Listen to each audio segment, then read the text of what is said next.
وعلى رسوله الكريم أما بعد أعوذ بالله من الشيطان الرجيم بسم الله الرحمن الرحيم لقد كان لكم في رسول الله أسوة حسنة صدق الله العظيم وصدق رسوله النبي الكريم الأمين ونحن على ذلك لمن الشاهدين والشاكرين والحمد لله رب العالمين إن الله وملائكته يصلون على النبي يا أيها الذين آمنوا صلوا عليه وسلموا تسليما الصلاة والسلام عليك يا سيدي يا رسول الله وعلى آلك وأصحابك يا سيدي يا وعلى آلك وأصحابك يا حبيب الله درود شریف پڑھیے سارے دوست الصلاة والسلام عليك يا سيدي يا رسول الله وعلى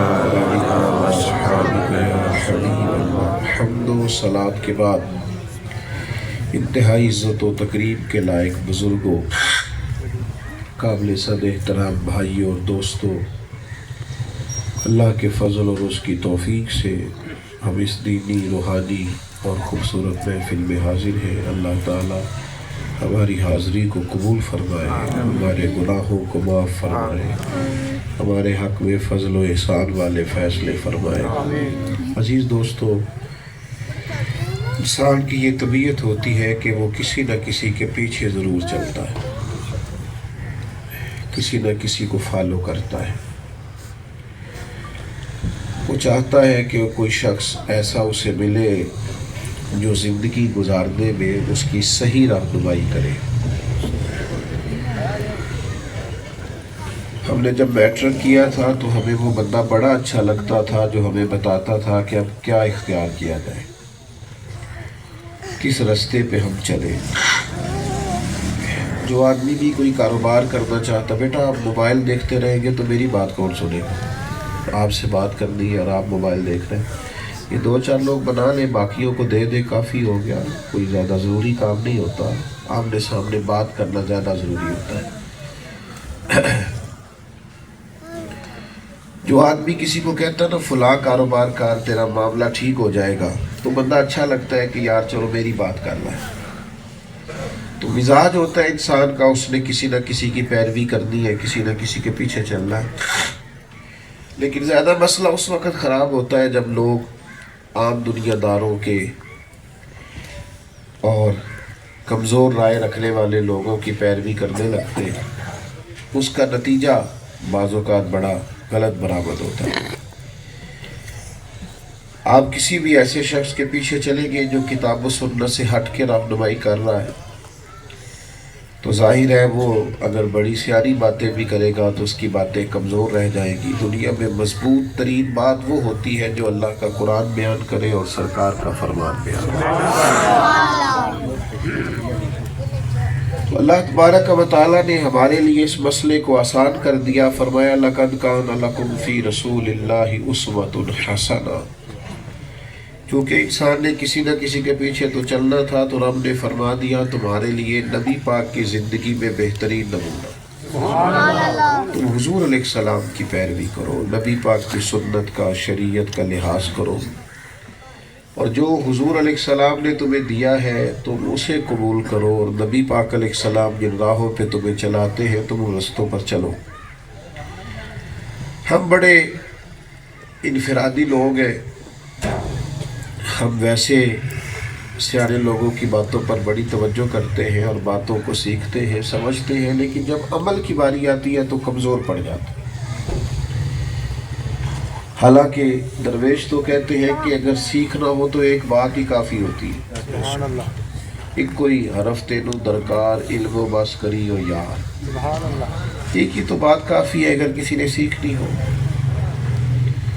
چونکہ مزاج ہوتا ہے تقریریں سننے کا، کانوں کی لذت لینے کا اور واہ واہ کر کے چھٹی کر جانے کا، تو اس لیے عمل کا رستہ لوگ اختیار نہیں کرتے، اور اگر اختیار کرتے بھی ہیں کچھ لوگ تو سنت شریعت کا اپنی مرضی کا مفہوم۔ کسی بندے سے پوچھے فلانا سنت کا پابند ہے تو ان کا خیال ہوتا ہے سنت سے مراد صرف داڑھی رکھنا، پگڑی باندھنا اور مسواک کرنا ہے۔ اب پابند ہو گیا سنت. یہ بڑی عظیم سنتیں ہیں داڑھی رکھنا، بڑی عظیم پسند کی نبی پاک نے. اور اللہ نے مرد کے لیے پسند کی، عورت کو دی نہیں داڑھی، صرف مرد کو دی. عظیم سنت. امامہ عرب کے سر کا تاج. اور مسواک تو اتنی خوبصورت چیز ہے کہ حضور فرماتے ہیں تمہاری تکلیف کا ڈر نہ ہوتا میں ہر وضو کے ساتھ مسواک ضروری قرار دے دیتا. یہ عظیم سنتیں ہیں. پر میرے بھائی صرف یہی سنتیں نہیں کہ آپ کہیں کہ میں اس مخصوص لباس میں آ گیا ہوں تو اب میں پوری طرح سنت اور شریعت کا پابند ہو گیا. نبی پاک کے طریقہ اور حضور علیہ السلام کا اسوہ حسنہ تو ہمہ پہلو ہے. وہ تو پوری زندگی پر محیط ہے. وہ تو ایک لمحے لمحے رہنمائی کرتا ہے. آپ دیکھیے حضور کی جو صفت سب سے پہلے لوگوں کے سامنے مشہور ہوئی تھی اور لوگوں نے جس وجہ سے سرکار کو جانا تھا، سب سے پہلی چیز وہ تو صادق اور امین ہونا ہے. سب سے پہلی چیز جس سے لوگوں کو تعارف ہوا تھا وہ کیا تھا کہ صادق ہے اور جو بندہ سچی نہ بولے اس نے تو پہلی چیز کوئی نہیں اپنایا. جو دیانتدار ہی نہ ہو تو وہ تو پہلی بات تک ہی نہیں پہنچا، شروع ہی نہیں کیا ابھی اس نے سنت پر عمل کرنا، آغاز ہی نہیں کیا اس.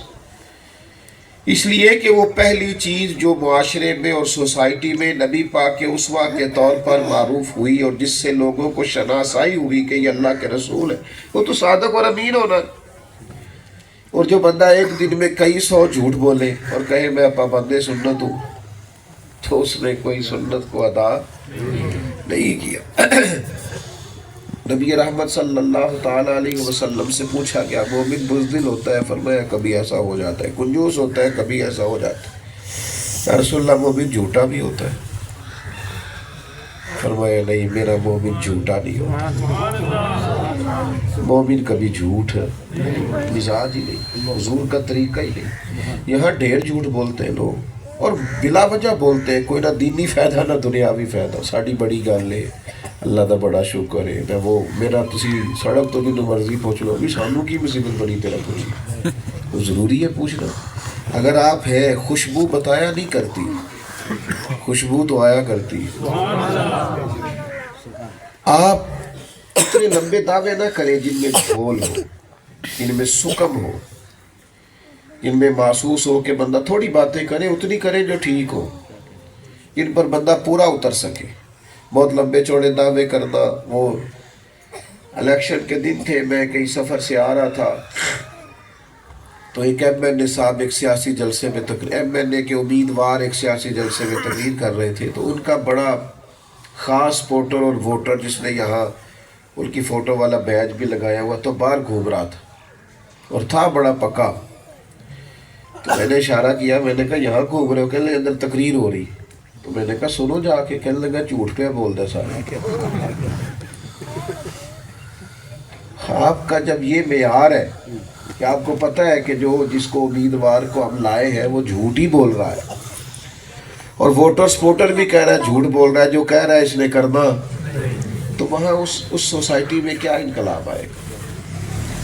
جہاں لوگ اپنے دوستوں پر رعب جمانے کے لیے جھوٹ بولتے ہو، بددیانتی کرتے ہو، وہاں بھلا کیا انقلاب آئے؟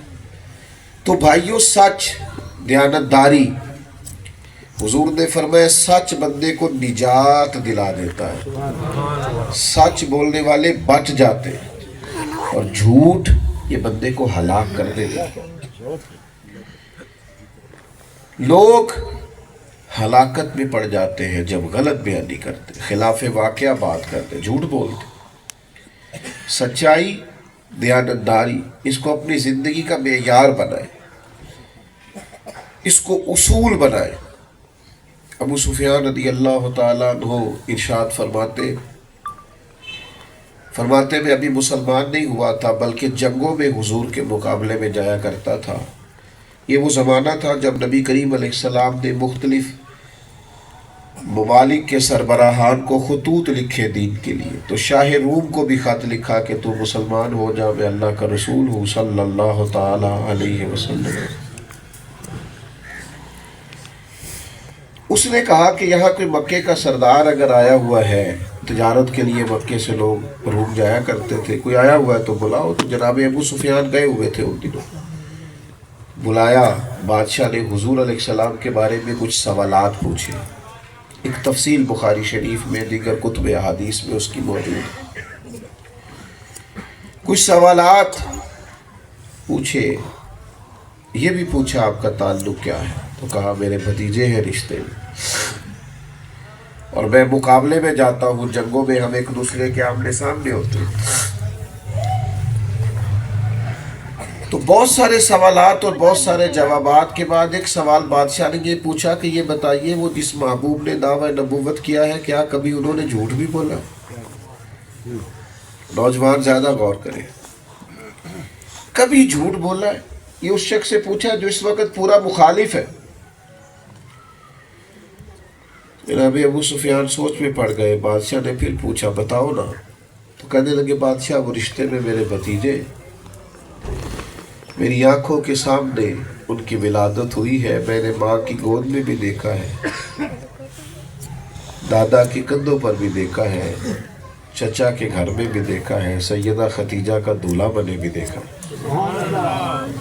اور ان کی گود میں میں نے ان کی شہزادیوں کو کھیلتے بھی دیکھا ہے, اور میرے سامنے ان کے مقدس بال سفید ہوئے. مخالفت اپنی جگہ پر, اور اس محبوب کی زبان سے جو بھی نکلتا ہے حق اور سچ نکلتا ہے. اسیر دشمن کی چاہ میں بھی, مخالفوں کی نگاہ میں بھی وہ امی ہے, صادق ہے, معتبر ہے, میرا پیغمبر عظیم تر ہے. انہوں نے کبھی جھوٹ نہیں بولا. بادشاہ خاموش ہو گیا. بات ختم ہوئی تو ابو سفیان کہتے ہیں میں نے کہا کہ کوئی رزلٹ تو بتائے کیا نکلا. تو کہا سردار رزلٹ تو نکل آیا نا, جس بندے نے کبھی بندوں سے جھوٹ نہیں بولا وہ یہ والا جھوٹ کیوں بولے گا کہ میں اللہ کا رسول بن کے آیا. اس نے بندوں سے کبھی جھوٹ نہیں بولا. لہذا اگر یہ سچ ہے کہ وہ دنیا سے سچ بولتے ہیں تو یہ بھی سچ ہے کہ وہ اللہ کے سچے رسول ہیں. تو عزیز بھائی یہ آپ یاد رکھیں گے ہمیشہ کہ حضور کا اسوہ حسنہ سیرت پاک سچ بولنا ہے, دیانتدار رہنا ہے, بددیانتی نہ کریں. آپ سچ بولیں گے آپ کی شخصیت کا اعتبار بڑھے گا. لوگ کہیں گے یہ معقول آدمی, ایک معیار زندگی کا قائم ہوگا. آپ جھوٹ بولیں گے تو وہ تو پھر بیوی بھی کہتی ہے کہ تو بتاتا لاہور کا ہے, پہنچ تو اسلام آباد جاتا ہے. وہ اماں بھی کہتی ہے بیٹا تو سچ بولا کر, کوئی مسئلہ نہیں, تھوڑے خرچے پہ بھی گزارا ہو جائے. نوجوانوں سے کہوں گا کامیاب بزنس مین وہ نہیں ہوتا جس کی انویسٹمنٹ زیادہ ہوتی ہے. کامیاب بزنس مین وہ ہوتا ہے جس پر لوگ اعتبار کرتے ہیں, اس کا مارکیٹ میں اعتبار ہوتا ہے کہ یہ بندہ ٹھیک ہے, سچ بولا. پھر نبی پاک علیہ السلام کا اسوہ حسنہ کا ایک خوبصورت پہلو یہ ہے کہ سرکار نے خیر خواہی کی ہے, ہمیشہ نفع دیا ہے کسی نہ کسی کو, اور فرمایا تم میں سے بہتر وہ ہے جو لوگوں کے حق میں بہتر. ہمارا زمانہ لالچ کا, ہرس کا, ہوس کا, طمع کا. لوگ لوگوں کو استعمال کرنا چاہتے ہیں, ان سے فائدہ لینا چاہتے ہیں. لوگ سمجھتے ہیں میں نے فلاں آدمی کو بدھو بنا لیا, اپنا کام نکال دیا. آپ نے اسے بدھو نہیں بنایا, آپ خود بدھو بنے. آپ نے اپنی جان پر ظلم کیا, آپ نے زیادتی کی اپنے ساتھ. وہ تو آدمی بیچارہ بھولا تھا, آپ کی قابو چڑھ گیا, لیکن آپ نے گناہ جمع کر کے اپنے لیے. اور پھر آپ دیکھ لیں جو لوگ دھوکہ دے کر فراڈ کر کے کمائی کرتے ہیں, وہ جس کو دھوکہ دیتے ہیں وہ آدمی پھر اللہ کے فضل سے آباد شاد ہوتا ہے. اور یہ دھوکہ دینے والا کہیں گھوم رہا ہے, کہیں گھوم رہا ہے, کہیں گھر بے گھر ہے. خیر خواہی, کسی کا بھلا. یہ آپ اندازہ کریں کہ حضور کی بارگاہ میں ایک مہمان آیا تو نبی کریم علیہ السلام نے فرمایا کون مہمان کو کھانا کھلائے گا؟ تو ایک صحابی گھر لے گئے, بخاری مسلم میں حدیث. اور ان کے گھر کی اپنی پوزیشن یہ ہے کہ صرف بچوں کے لیے رات کا کھانا موجود ہے. اپنی اہلیہ سے کہنے لگے کیا پوزیشن ہے؟ تو اس نے کہا صرف بچوں کا کھانا ہے. فرمایا بچوں کو بہلا کے سلا دے. بھائی جان بیٹھ جائیں, آپ تشریف رکھیں. موبائل تو ماشاءاللہ سب کے پاس ہے, اللہ تعالیٰ آپ سب کو جزائے خیر عطا فرمائے. مجھے ایک دوست نے پوچھا تھا کوئی چلا دسو اللہ اللہ کرنی. میں کیا 20 منٹ موبائل نو ہاتھ نہیں لانا, یہ پہلا چلا ہے. تو اس بھی وہی کیتا سی جو تسا نہیں کیتا, ہلکا جہا ہاتھ چھڑیا بھائی. اتنا ہی یہ پتہ نہیں کیا سر پہ سوار کر لی, کوئی اتنا ضروری کام تو نہیں. اور اگر ہاتھ میں تسبیح ہو نا موبائل کی جگہ, تو جس طرح موبائل چلتا رہتا ہے انشاءاللہ تسبیح بھی چلے گی. لیکن وہ اپنے نفسیات پہ بٹھا لیا. اللہ تعالیٰ ہم اس ضرورت کے مطابق ٹھیک ہے, زیادہ نہیں, ورنہ یہ بڑے سارے نقصان کر. تو ڈاکٹر کہتے ہیں لوگوں کی نیند نہیں پوری ہوتی کیونکہ تکیے کے نیچے موبائل ہوتا ہے. تو تکیے کے نیچے نہیں ہوتا, دماغ کے اندر ہوتا ہے, ہر وقت اسی کو سوچتے ہیں. آپ کا برسر مطلب میں نے تھوڑی باتیں کر دی ہیں, میری طبیعت کیسی ہے یہ بھی آپ دیکھ ہی رہے ہیں, لیکن وعدہ کیا تھا ضروری سمجھا کہ حاضر ہو جاؤں. وہ صحابی اپنی اہلیہ سے کہتے کھانا کا بچوں کا ہے. یہ خیر خائی کا منظر دیکھیں. کہا بچوں کو بہلا کر سلا دو. بڑا مشکل ہے باپ کے لیے کہ بچے بھوکے سو جائیں, ماں کے لیے مشکل ہے. یہ خیر خائی اس حد تک کرنی ہے کسی کی. بچوں کو بہلا کے سلا دیا اور فرمایا تم چراغ ٹھیک کرنے کے بہانے چراغ بجھا دینا. کھانا چونکہ ایک آدمی کا ہے, میں ساتھ ہاتھ ہلاتا رہوں گا, اندھیرے میں مہمان سمجھے گا کہ کھانا کھا رہا ہے. اللہ اکبر. رات کے اندھیرے میں مہمان کو کھانا کھلایا, خود بھی بھوکے رہے, بیوی بھوکی رہی, بچے بھوکے رہے. لیکن بات پتہ ہے کہاں تک گئی؟ بات بھلا کہاں تک گئی؟ اندھیرے میں نیکی کی تھی, خیر خائی کی تھی, کسی کو پتہ نہیں تھا. سویرے حضور کی بارگاہ میں گئے تو کریم نے فرمایا تیرا رات والا عمل اللہ کو بھی بڑا پسند آیا, اللہ کے رسول کو بھی بڑا پسند آیا. ہم بھلائی نہیں کرتے, خیر خائی نہیں کرتے. ہمارا خیال ہوتا ہے کہ کہیں کسی کے کام آنے سے وہ آدمی کہیں پورا عروج پہ نہ چلا جائے. عزیزو, نبی پاک کا اسوہ حسنہ خیر خائی کرنا ہے, بھلا کرنا ہے, کسی کی مدد کرنا ہے. یہاں آپ کو پتہ ہے ہماری پولیس کا بھی زور کئی دفعہ غریب لوگوں پہ زیادہ چلتا ہے. تو بعض ویسے بہت زیادہ ڈرتے ہیں, تو اب کسی سے کام پڑ گیا میرے ساتھ تھانے چلو, وہ کہتا ہے گڈی کرائی ہے, فلاں کام کیا ہے. وہ خدا کے بندے, تیری تھوڑی سی خیر خائی سے اس کا بھلا ہو جائے گا. یہ بیچارہ نجائز پریشان ہو گیا ہے, تو تھوڑی سی اس کی مدد کر. اور پھر لوگ اگر مدد کریں گے بھی تو کس کی کریں گے؟ جو تیسرا لینٹر ڈال رہا ہے نا, تیسرا 2 ڈال لیے, تیسرا لینٹر بل, انہوں جا کہیں گے کوئی حکم ہوا تو دسی بھی, انہیں تینوں کیوں دسنا, وہ تیجا پہ پاتا ہے تو مالدار آدمی. یہ حکم تو اس سے پوچھ بیچارہ جو گھر کی چھت ڈال رہا ہے اور اس کے پاس پیسے. غریب آدمی سے پوچھ, لیکن غریب سے پوچھنے کو تیار ہے. مدد بھی وہاں کریں گے جہاں مدد کی ضرورت نہیں ہے. تو بھائیوں, خیر خائی کرنا, کسی کا بھلا کرنا, ذہن بنائے ہم کسی کے کتنا کام آ سکتے ہیں, ہمارے وجود سے کتنا کو نفع ہو سکتا ہے, لوگ کتنی کو خیر پا سکتے, کس حد تک ہم لوگوں کے کام آ سکتے. یہ ذہن بنا لیا جائے. اگر بنا لیں گے تو اللہ توفیق بھی عطا کرے. اس لیے کہ نبی پاک علیہ السلام نے فرمایا بندہ جیب سے غنی نہیں ہوتا, بندہ دل کا غنی ہوتا. غنا کا تعلق دل کے ساتھ ہے. آپ باطن میں کتنے غنی ہیں, اندر آپ کے کتنا کسی کے لیے فائدہ سوچنے کا معیار اور آپ کا سٹیٹس کیا ہے, یہ بات بتائے گی. تو بھائی خیر خائی کرنا, بھلا کرنا. اور کسی, آپ دیکھیے نا, کسی کا سب سے زیادہ بھلا ہے اسے نیکی کی طرف دعوت دینا. جو گناہ ہوتے ہیں یہ بندے کو نفسیاتی کر دیتے ہیں, اس سینے میں کھٹکتے رہتے ہیں, بندے کو بے چین رکھتے ہیں, پریشان رہتا ہے آدمی. کسی شخص کا اس طرح کا ذہن بنا دینا کہ وہ گناہ چھوڑ دے, نیکی کی طرف مائل ہو جائے, یہ سب سے بڑی خیر خائی. نبی پاک علیہ السلام نے جو تبلیغ فرمائی ہے وہ بڑے درد سے فرمائی ہے. یعنی سارا دن تبلیغ کرنا اور رات کو رو کے دعا کرنا. ہمارے ہاں جو تقریریں ہوتی ہیں نا, اوہو, وہ تو ہوتی ہیں داد امداد کے لیے, کچھ داد کر دو, کچھ ساتھ امداد کر دو, اس کے لیے تقریریں ہوتی. کتنے گھنٹے تقریر ہوئی؟ 3 گھنٹے.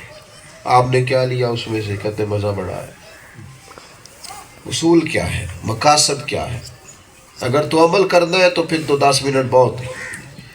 اور اگر خیال یہ ہے کہ مجھے اپنے کو بلے بلے کرانی ہے، یعنی جس کی فوٹو چلو سیاسی فلیکس پہ نہیں آئی، اس کی دینی بھی آ جائے گی، تھوڑا سا ادھر چل جائے گا کام. بھائی خیر خائی، بھلا کرنا.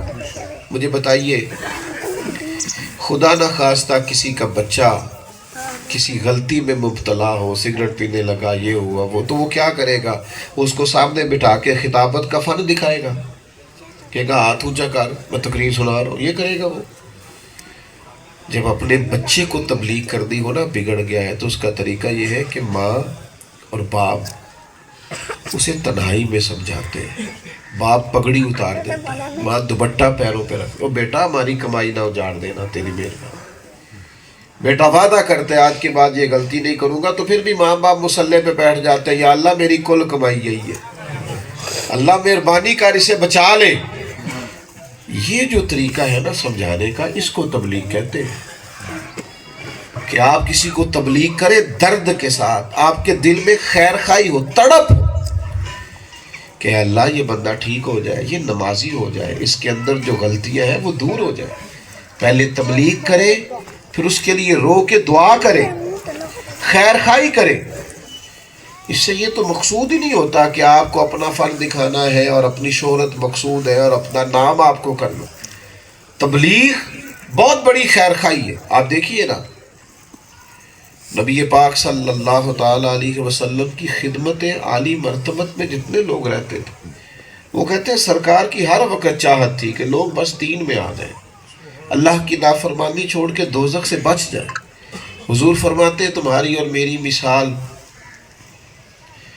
اس شخص کی طرح ہے جس نے آگ روشن کی تھی اور پتنگے آ کے گرتے تھے، تو پتنگوں کو روکتا تھا ادھر نہ جاؤ جل جاؤ گے، ادھر نہ جاؤ. فرمایا میں بھی تمہیں آگ سے بچاتا ہوں، تمہیں روکتا ہوں کہ یہ کام نہ کرو دوزخ میں لے جائے گا، اس کام سے بچ جاؤ اللہ کے عذاب کی طرف تمہیں لے جائے گا. میرے بھائیوں،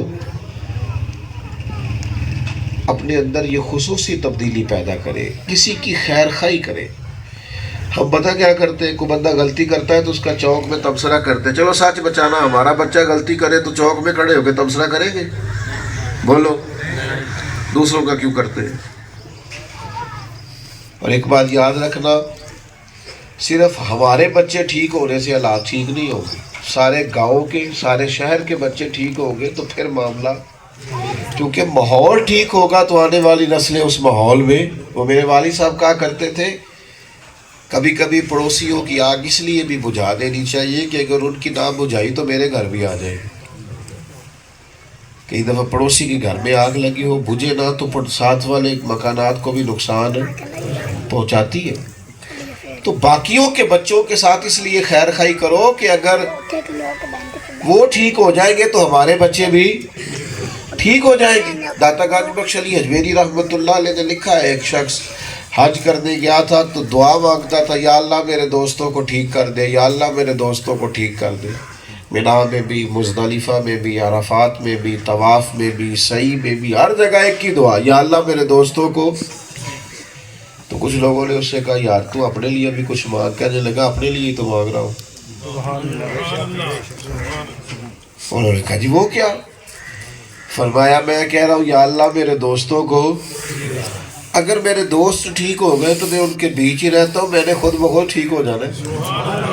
اگر ماحول سارا ٹھیک ہو گیا، دو لوگ سارے ٹھیک ہو گئے، یار سنگی سارے ٹھیک ہو گئے تو میں بھی ٹھیک. تو بھائی خیر خائی کریں، اپنی معاشرے کو بہتر کرنے کی کوشش کریں، سب بچوں کے لیے اچھے جذبات رکھیں. ساتھ والوں کا بچہ بھی ہمارا بچہ ہی ہے، رشتہ داروں کا بچہ بھی ہمارا بچہ. خیر خائی کے جذبات پیدا کریں، اپنا دل مائل کریں. ایک بات کر کے پھر بات کو ختم کروں گا، آپ توجہ کریں گے. ایک حضور علیہ السلام کا بہت بڑا اسوہ حسنہ یہ ہے کہ اپنے دلوں کو صاف رکھا جائے. قدورتیں، نفرتیں، عداوتیں یہ بوجھ بن جاتی ہے دل پہ. پتہ ہے لوگ بے چین کیوں رہتے ہیں؟ ایک بٹن ٹوٹا ہوا ہو نا کسی کا، تو پوری محفل میں کسی کو نہیں پتا اس کا بٹن ٹوٹا ہوا ہے، پر جس کو پتا ہوتا ہے وہ بڑا بے چین رہتا ہے. کہ یار آج میرا بٹن ہے. تو جس طرح ہمارا کرتے کا ایک بٹن ٹوٹا ہو تو بے چین رہتے ہیں، تو دل میں بھی کوئی داغ دھبا ہو نا، وہ حسد کا ہو، بغض کا ہو، عداوت کا ہو، تکبر کا ہو، خود پسندی کا ہو، کوئی بھی دھبا اندر ہو تو بندے کو بے چین رکھتا ہے. سادے لوگ، ہر شہرت سے بچنے والے، بڑی کرسیوں سے بچنے والے، پیچھے رہنے والے، مطمئن رہتے ہیں. باطن اور دل صاف رکھنا یہ نبی پاک علیہ السلام کا اسوہ حسنہ کا بہت بڑا سبق. میں کہہ چکا ہوں کہ صرف مسواک سے دانت صاف کرنا ہی سنت نہیں، دل صاف رکھنا بھی سنت ہے. اور ترمذی شریف میں حدیث موجود ہے، نبی پاک علیہ السلام نے فرمایا، اے انس میرے بیٹے، تم سے ہو سکے تو صبح اس حال میں کرنا کہ تمہارے دل میں کسی کا بغض نہ ہو. فرمایا یہ میری سنت ہے، یہ میری، بولیے، دل صاف رکھنا. چلے میں قسم نہیں اٹھوا رہا کہ آپ صاف کریں گے فوراً، پر جو کہہ رہا ہوں اس پر تو عمل کریں. دل صاف رکھنا سنت ہے. صاف کرنا نہیں، ویسے دل اپنا. ہو گئی غلطی، بہو سے بچی تھی، غلطی ہو گئی، اب چھوڑ دیں غلطی کو. کئی دفعہ تو اس نے معافی مانگی ہے، بھول جائے. ہم دیہاتی لوگ ہیں، وہ جو ہمارے سسرال والوں سے غلطی ہوئی تھی نا، وہ منگنی کے ٹائم انہیں ایک گل کی تھی منگنی ویلے، ان اللہ خیر کرے بچے بھی بیاہے گئے نے. جدو لڑائی چھیڑ دی اتوں ہی چھیڑ لینی. انہیں انج کیا سی ادو، او بھائی بس کر دے، اب تو ان میں آدھے لوگ ویسے فوت ہو گئے، اب بات چھوڑ دے. اور کرتے کیا ہے، پنچایت میں صلح کر لیں گے، معاف نہیں کریں گے. چوری صاحب کہہ رہے ہیں لہذا صلح کر لو، پھر جدو داڑھ تھلے آئے گا.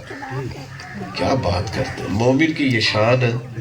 مومن اس طرح کا نفاق کا مظاہرہ، وہ جس کو معاف کرتا ہے دل سے کرتا ہے، اس کا مزاج ہوتا ہے. اپنی طبیعت میں ہمیشہ کشادگی رکھے، دل کے اندر وسعت رکھے. نبی پاک علیہ السلام نے فرمایا یہ میرا اسوہ حسنہ ہے. اپنے باطن پر کوئی میل نہ رکھے، کوئی کسی قسم کی عداوت نہ رکھے، کشادہ.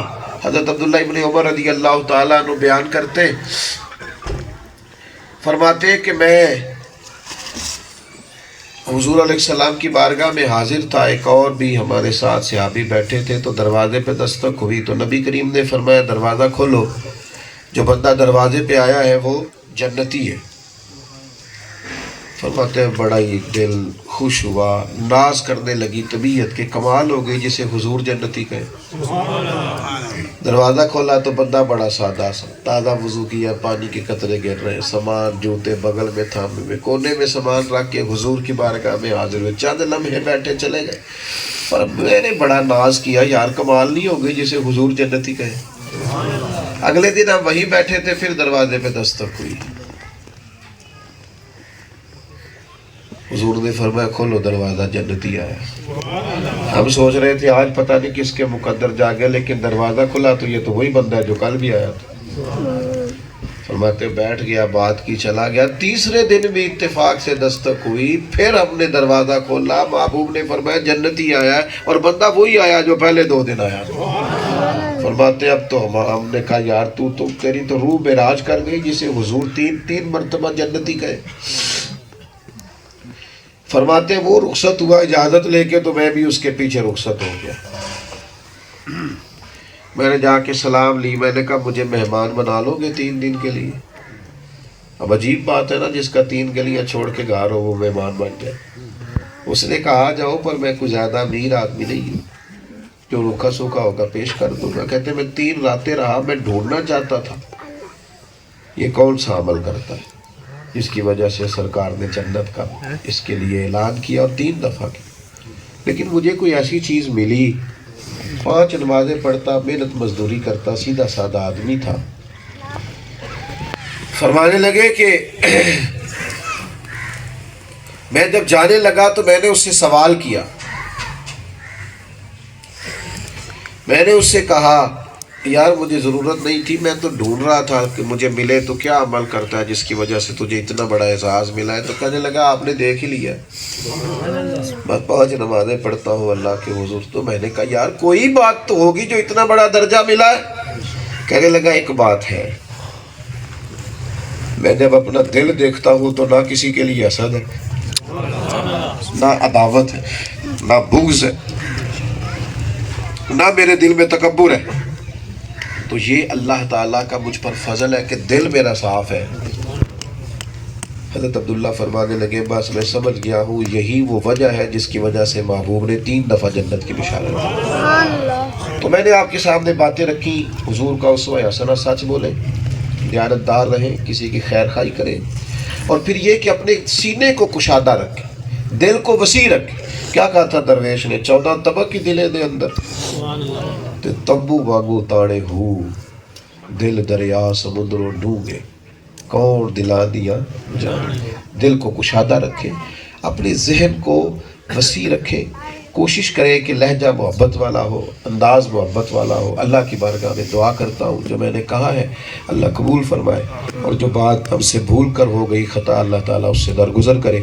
وما علیہ الا البلاغ۔ اللہم صلی علی سیدنا